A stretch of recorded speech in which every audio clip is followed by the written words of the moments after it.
Šiaulių miesto gimtadienio renginiuose buvo galima įsigyti ir draugų. Daugiavaikės šeimas remiantis projektas Draugų uogienė subūrė sodininkus ir vaikučius auginančias šeimas, kad šios pasidalintų rudens gėrybėmis ir skanumynų sukauptų žiemai. Projektui neliko abejingas ir miesto meras. Draugų uogienė tai projektas, tiksliau sumanymas, kaip dalintis rudens gėrybėmis, kad jos teiktų džiaugsmą ir sotintų ir žiemą. Projekto tikslas, kad susitiktų tie, kas turi per daug obuolių, vaisių, daržovių ir tie, kam jų reikia, šiuo atveju daugiavaikėms šeimoms. Taigi projektas Draugų uogienė atkeliavo ir į Šiaulius. Labai džiaugiamės iš tiesų, kad bendradarbiaujam su daugiavaikių šeimų asociacija, mes su Šiaulių daugiavaikių šeimų asociacija. Ir jų pagalba mes tikrai turime geras šeimas, kurios pačios aktyviai ieško sprendimų, kaip sakykime, taip pakeisti materialinę daugiavaikių šeimų padėtį.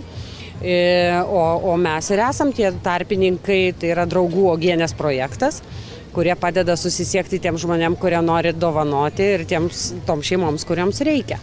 Nuo projektas vyksta paprastai. Gavusios gardžiųjų dovanų, šeimos dar paskatinamos ir konservuoti. Cukraus kompanija skiria cukraus, kad galėtų tos daugiavaikės šeimos pasigaminti atsargų žiemai. Tokiu atveju šeima sutaupo pinigėlių, jos gali skirti vaikams mokyklos priemonėms ar būreliams. Projekto dalyviai miesto šventėje uogienę dalinosi su visais. Buvo galima pasivaišinti čia pat verdamų gardėsių. Draugų uogienės stiklainiuose bus ir Šiaulių mero obuolių. Justinas Sartauskas projekto pasveikinti atvyko netuščiomis.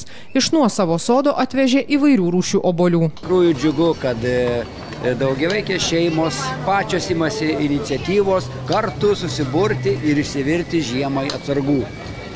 Puikiai matom, kiek šiauliečiai padovanojo joms obuolių, moliūgų. Ir iš tikrųjų man malonu taip pat perduoti iš savo sodo obuolių krepšį, kuriame yra 4 rūšių obuoliai.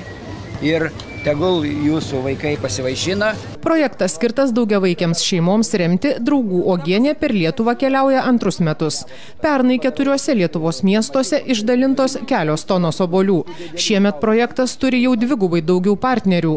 Draugų uogienė verdama jau 8 miestuose.